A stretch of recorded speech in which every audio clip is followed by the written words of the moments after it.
Hi, today we're going to talk about estriol in the face. I'm Dr. Davidson from Progress Your Health. And I'm Dr. Mackey from Progress Your Health.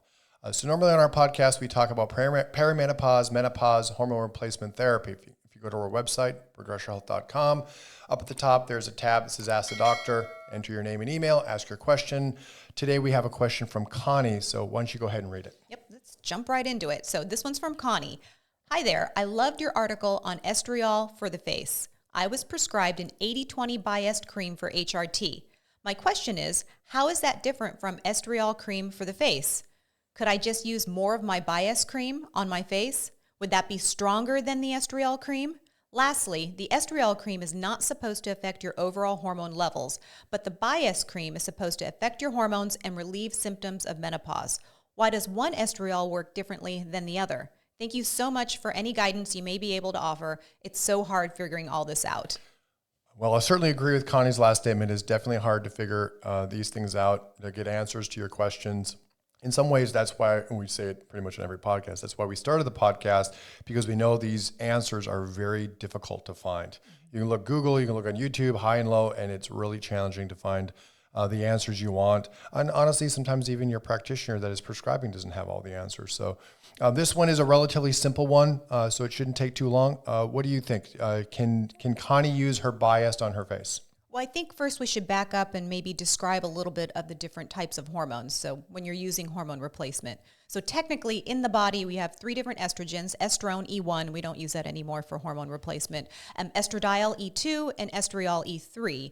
So a Biest, so as Connie's talking about, she was prescribed Biest for her hormone replacement to help alleviate her menopausal symptoms, Biest is a combination of estriol and estradiol, the E3 and the E2. And then when she says the 80-20 ratio, that means there's 80% estriol in combined with 20% of estradiol. So that is technically because estradiol is the strongest form of estrogen. So, estriol is much gentler, it's much weaker, it has different effects when it comes to hormone replacement, where the estradiol is straight up pretty strong. That's why you can start with an 80-20 ratio. Gosh, with hormone replacement, I mean, we've been doing this for 20 years, is you can do anything, any ratio you want. But I would say the long answer to your question is no, I would not put Biest on the face. I don't think Connie should do that. And why is, I mean, technically it's really not that big of a deal, but why should she not do that? Well, when you're doing hormones systemically to help with that menopausal symptoms, you're really trying to get the hormones into the bloodstream so it can affect all this, the system, the whole body. Or when you're using estriol topically, you're just really using it for that specific area. So estriol, we've talked about this, and gosh, I've used estriol, what am I, 51, for probably close to 15 years on my face. Personally. Yeah, personally, yeah. I've used estriol myself. I've prescribed it to my patients for the last 20 years. Estriol in the face is just targeting the areas that you put it on. So if I put estriol on my face, it's not going to have any effect on the gravity of my knees. It really is where you're putting it. Where the Biest is technically used to go into the bloodstream to affect the symptoms of menopause, or you can have a little bit of effect on the skin when you're using Biest systemically, but doing the estriol actually topically really has a pretty good effect on the face. Yeah, right. Well, I know that we've talked about this a few different times in a bunch of different episodes. So as you're just to kind of parrot what you're saying, so usually the rule is, or the thought is, that what you use systemically, you don't use locally. What you use locally, you don't use systemically. So we use estriol all the time. Certainly not, we only use estriol vaginally. That's why I thought it was interesting that, you said not to use any estradiol on the face. Technically, you could use it on the face if you wanted to. I mean, technically, is that not? You could, when you're thinking about, I want to get back into the vaginal part too, because I know you brought up an interesting topic with using estriol vaginally. Because there's a difference there, for sure. We'll definitely get into that. But when you're trying to target the body as a whole for hormone replacement, you want to have that, in the system kind of a level. So for example, when I first started practice in 2004, hormone replacement, they were saying, oh, put your hormones on your arm, put the hormones on the arm. Yeah, yeah. But you think this skin is real thin, there's not a lot of fat there, that the hormones go right in and then they go right out. And the bioidentical hormones are really nice, but they don't have a very long half-life. So you want to try to keep it in the system as long as possible to have the effect. So you put it on your arms, not only could you share that with someone else. But at the same time, it goes right into the bloodstream, and then you end up using it up pretty quickly. Where you want to have it more in a fat pad, which we'll probably go into other podcasts about that too, but like the inner thigh, the back of the knee, that has a nice fat pad so those hormones can go, absorb into that fat pad and then pulse out. When you put it on the skin of the face, there's a little fat there, a little fat here. There's, it's not, you might not get quite the absorbency that you would get if you were to put it on the inner thigh. Right. So you're just being very, very specific. So Estriol you would not use vaginally. You could so you only use Estriol. Wait, what did you say? Estriol you wouldn't use? I'm sorry, I made a mistake there. So Estriol you'd only use vaginally, no Biest vaginally. Right. That's a rule we've had for a very long time. We don't ever put estradiol on the vaginal tissue because of the proximity to the uterine lining and growth and all those things that we don't want. Same idea. So that same cream you'd use vaginally can be used for the face, hence Estriol face cream. But the Biest itself, you would still just use, like you said, use it as a systemic approach and not, kind of commingle those two together at all. Yeah, so, the estriol, like you were saying, is really nice for those vaginal tissues. In another podcast, we talked about how it helps the immature vaginal cells, parabasal cells mature into vaginal cells, so they can help with lubrication. It can help with tissue and nerve sensitivity. It can help with just tissue resiliency in general. So it's great for vaginal atrophy. So as I tell my patients, you can use it down south and you can use it up north on the face, but it's really specifically localized. Now, Dr. Mackey had mentioned something about not using Biest, which has that combination estradiol in it, on the vaginal tissues. Now, that used to be really popular to do hormones transdermally on the anal and the vaginal tissues. I don't really see too much of it that much anymore. And I used it sporadically with some patients, but really having that estradiol on the vaginal tissues, if you have a uterus, can cause uterine growth, and then you get a period, you get some spotting. So normally estriol is really pretty sufficient for helping with vaginal atrophy. But if you're using it more systemically, like Connie's talking about using it, the HRT for her menopausal symptoms, then really doing a Biest, you're going to get more effect. With the estriol, it's not going to go alone by itself, is not going to really have as much an effect on like hot flashes, night sweats, brain fog that you would, that you would see when you're using a Biest. Well, see, this is another thing that I just sort of noticed too, that this happens a lot when we have these questions being submitted. They always put the ratio 80-20. So in reference to Biest, it's 80% estriol, 20% estradiol. But most of the time, they never put how many milligrams there is, right? So we've talked about this many times. The milligram amount is actually more important than the ratio. The ratio means something, but you need to know what those milligrams are, because otherwise you're sort of flying blind. Now, if she's talking about using this vaginally, we would say no automatically. Right? Would you agree with that? Yeah, because she probably has a uterus, and if you're using it for vaginal atrophy, you can get pretty much what effect you're looking for just using estriol, and that's very safe. But now you're mentioning about getting the milligrams. You're right. If Connie had a really low Biest, like a really low estradiol level, maybe she could put it on the face. But she, like I said, it wouldn't necessarily have as great effect systemically on the menopausal symptoms than it would be using it transdermally on the inner thigh, because of where she's applying it. Yeah. Right. So again, still what you're using it locally, for that use of the face is not going to have necessarily that systemic response. But again, the milligram amount, like you said, if we're talking something like 1 milligram or less, that doesn't seem to be a big deal. However, like I said, the distinction would be if she's going to use that vaginally, that would be a big no for that one. No, actually, when you're using the estriol for the face, like you and I both know, you only need to use it once a day. If you're using estriol for vaginal atrophy on the vaginal tissues, you really only need to use it 2, maybe 3 times a week. Some people can get away with once a week. Mm-hmm. So that's where, if you're doing your Biest for menopausal symptoms, you're most likely going to do that daily, if not twice a day, because I usually have my patients, you do too, the menopausal females using their hormone replacement twice a day. I see you have I was going to show. So if you're going to do, so this is my estriol cream. If you're going to do estriol cream, normally I like it. It comes in a clicker. There's some that come as pumps. The clicker is nice because you can see that I'm getting pretty low on this one. I'm going to have to get a new one. With the pumps, you don't know how much, it's almost gone. For those that are not aware, this is what's called a toppy click. Yep, so you have the toppy click. 4 clicks equals 1 gram. So a lot of times you can make it stronger or less, or you can reduce down the dosage so you have more cream to apply all over the face. But usually, you just open it up. It's got a little thing at the top, a little hole at the top, and then you click it. So 1 click, there's a 1/4 gram. 2 clicks, that's a 1/2 gram. If I did 2 more, that'd be a full gram. Maybe you can point that amount of cream at the camera there to see, because you can see there's actually a reasonable amount of cream up there. Yeah, I can, usually I do it in the morning just because I'm really lazy at night. It's just enough to brush my teeth and floss, So I usually do it in the morning. And this, 2 clicks, I can get all over my face and right underneath the chin and the neck area too. So that's pretty easy. So when we're prescribing Biest, I probably need to, I have a few wrinkles I could probably Actually, you're pretty cool about it. I have patients, their partners, their male partners get real freaked out about that. Like, don't get that near me. It's going to make something happen. Don't worry. It's such a low dose that it's not going to hurt nothing. It's really nothing. So our default when someone's using Biest, or if they're using Estriol, would be 2 clicks twice a day, right? So that amount there, we'd sort of do it that way so they don't have to apply too much cream. Back up, you would use the Estriol 2 clicks? Oh, no, that one, that's my Estriol. Oh, that's your Estriol. Yeah. Okay, well, the Biest would come in the same kind of a container. container. Brought that out too.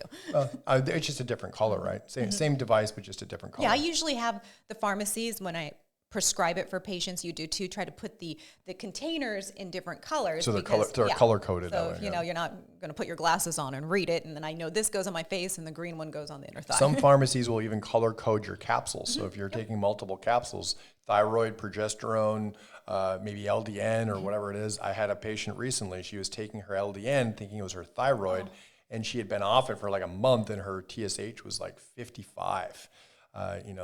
So she felt embarrassed because, we're sort of trying to figure out why was her number so high. And as we were talking about it, on our consult, that she realized that she had been taking the wrong one the entire time. So I don't know what happened there. They didn't color code that one. It was still a white capsule or white powder inside. So anything can happen sometimes. Yeah. So the color coordination on the Toppy clicks is really nice. Yeah. So we're a little, maybe not tremendous disagreement. I mean, I sort of agree with you that, use the Estriol on the face, the vagina, use the Biest everywhere else. But technically, if we knew what her Biest dose is, and honestly, this is the trend we see too, that most people that are reaching out to us, their Biest doses are really, really low. So we can assume that hers is probably right around the 1 milligram range, I would imagine. It could be. Now to get farther in the weeds, I guess, is, Estriol is great for the skin. It helps with that collagen building. It helps with the fine lines. I mean, it's really nice. Now, I have a lot of pigmentation. That's just my nature. I have, dark pigmentation. If I go out, even when I've had pimples before, it would leave a little black mark, a little hyperpigmentation that just runs in my family. So even though the estradiol, it's not technically supposed to cause hyperpigmentation or melasma, I still, because I'm a hyperpigmented type of gal, I don't want it anywhere near my face, because when people have melasma, that is because it's sometimes about their estrogen levels, or maybe they're on synthetic hormones like birth control pills, and it really makes their melasma worse. And that is about the estradiol. So melasma is the butterfly kind of patch that goes over their cheeks. No, that would be, maybe you're thinking lupus, the butterfly. Melasma has something. Oh, you similar. can have it anywhere. You can have it right here. You can have it on the cheeks. You can have it the chin. You can have it right here. Or on the top lip. Have you ever seen that specifically, or are you just trying to guard against it? I'm kind of guarding against it. In the 20 years of practice, I haven't noticed anybody really mentioning it too much, but I've had a lot of patients with melasma and hyperpigmentation like myself. So it's just one of those things that, estriol, I've never had a problem with hyperpigmentation or exacerbating the melasma. Of course, birth control pills, which are totally different, can completely exacerbate it. I haven't seen too much with the estradiol patch, but I have seen a little bit. But I haven't seen it with the Biest, but I still don't want to put estradiol on my face. You're the expert. But the face is not as much of an issue, but the vagina, we recommend not using Biest vaginally because of the estradiol. Mm-hmm. And that's one of our rules that we really have never really broken. We don't prescribe it that way. We don't really ever do it where you're using any type of application vaginally. Estriol specifically is for vaginal use only. Now, again, same vaginal estriol can be used for the face. So those two are sort of the same prescription most of the time. You don't need two separate prescriptions in that case. Have you ever had any patients say like, can I just put it all over? Yeah.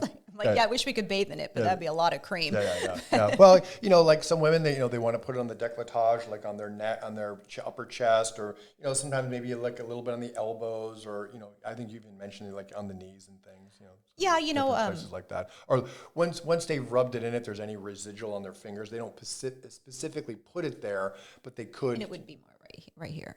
Is that the spot? That's the spot for us ladies right here. I don't necessarily like women putting too much hormone cream on the arms, because if they put too much on the arms, we've seen this many times, then they go to the lab and they get their blood drawn right from this is called the antecubital fossa in your elbow. Your blood levels are completely skewed. You get these huge estradiol numbers that sort of freaks people out, though. And you get a number that comes back and it's 1100. For a woman that's in her 50s and she's got an estradiol 1100, you want an explanation for something like that. But again, if you're putting any cream on your forearms or even in your upper arm, it's going to skew those numbers. Don't really recommend that too much. Estriol is really benign. It's very gentle, like I said, but you still don't really want to share it with people. So you wouldn't want to put it on and then touch little animals or touch your pets or something. Touch children or grandchildren, or the men in the household. They'll be fine. Yes, they will be fine. There's not that much estrogen there for that really to bother them. Is really the bigger issue, and men are sort of a little bit careless and lazy. That the amount of if men are using a transdermal testosterone cream, that transfers to men, women, men, and pets. That's not right. The testosterone. Testosterone. Mm-hmm. That's not so great because they're using quite a higher doses, but a little bit of estrogen that a woman's using isn't really going to affect their male partners too much. No. Yeah, but you're right. They all freak out about it. They're all very nervous. They don't want any estrogen getting anywhere near them. That's definitely something that has come up over the years many times. Like I said, this one's pretty straightforward. Again, so if you are submitting any questions, we encourage you to, like I said, visit our website, Ask the Doctor tab. If you are commenting or asking about your dosage, if you're putting the ratio, make sure you put in the milligram amount, because at least in my opinion, I think the milligram amount, whether we're talking 1 milligram, 3, 5, 7 milligrams, is a little bit more important than that ratio is. Always seems to get the ratio in there in the question, but the milligram amount never seems to make it. Sometimes it's hard to know what your dose is, because when you have, like, for example, this one here. Oh, yeah, it's like a different language on there. Estriol, VBG, which is a Versa base that you use, because that's a little bit more, it's okay to use vaginally, because vaginal tissues can be pretty tender. It doesn't burn. Yeah, the it doesn't tissue. burn. So the Versa brace, and then it does have 2 milligrams per ml. So sometimes if you're doing a Biest, it'll say estriol or E3 1.2, and then estradiol, and then all these letters. So honestly, if you're not sure what your dose is, you can just verbatim write what's on here, and I'll be able to figure it out. It does look a little bit cryptic, and you're not really sure what all these numbers are, and they got slashes and decimals and parentheses, and but when you have the 80-20, usually they break it down on the prescription. They break it down specifically how many 80% of the milligrams are the estradiol, 20% of the estriol, and then 20% of the prescription in milligrams is the estradiol, and that never is a flat even number, depending on what the overall prescription is. So you're right, it does get a little complicated. And so just to kind of sum up Connie's question is, how is the Biest different from estriol, using it on the face? Because the Biest is technically used for the systemic, for the entire body, where the estriol is specifically used locally on the face. And honestly, just, because I love hormone replacement therapy, you can target so many different goals. And for one woman might have one goal and another one might have a different one. It's so individualized, but I wouldn't put it on the face. I don't think that would be necessary. Just get a separate estriol. Yeah, right. I don't think there's too much else to say about this one. Certainly, we encourage more questions. These ones, from Connie are, relatively simple enough answer. But again, you can look high and low on the internet, and it's really difficult to find it. So very specific. Do you have anything else to add about Connie? Or are we okay for now? Like I said, we change everybody's name for privacy. So Connie, you'll know who you are, but I appreciate you writing into us. Yeah, so if you have any other questions, feel free to reach out to us at progressionhealth.com, ask the doctor. If you've liked what you heard, please think about subscribing to our channel. We're brand new to this, so we're trying to trying to make our presence on YouTube and get off to a good start. So it's a little bit, how would you say it's been so far doing 2 videos? We've done 2 videos, but I don't even know how many takes we've done. We've done a few. Thank God for editing, right? Yeah, This is nervous, this is not done live, right? At least not yet. We might do some. We've talked about doing some live streams later, but certainly for now, it's definitely a different thing. When there's a camera, recording you, it's a lot different than doing an audio for sure. Audio is easy, just sit down, talk, no big deal. But now you have this. Other thing you're being aware of, it definitely changes it for sure. So we're doing our best. Hopefully you find it helpful. Until next time, I'm Dr. Mackey. And I'm Dr. Davidson. Take care. Bye-bye.